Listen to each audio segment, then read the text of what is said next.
Nasa iyo din ang problema ka kung ba't nagkaganyan katawan mo eh.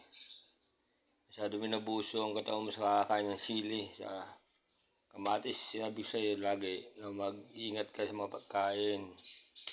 Huwag mong kakainin mga babuto. Kagaya niyan. Pinangga sa appendix. Wala kasing ginawa kundi kumain ng salad na kamatis na may sili. Masama yun. Ayun tuloy. Ano yung mangyayari sa tiyan mo? Salamat at na-operahan ka kagad. Nadala ka sa Brunsal. Naitakbo ka kagad madaling araw. Kung hindi ka nag-iiyak o hindi napansin ng kapatid mo, nako, kawawa ka ngayon. Baka baong ka na. Pero at least gumaling ka na. Ayos na. Pagkagaling mo, papasalita sa mga kaibigan mo. Mga kaibigan mo na hindi mo nakikita. Ha? Matagal mo hindi napapasyalan.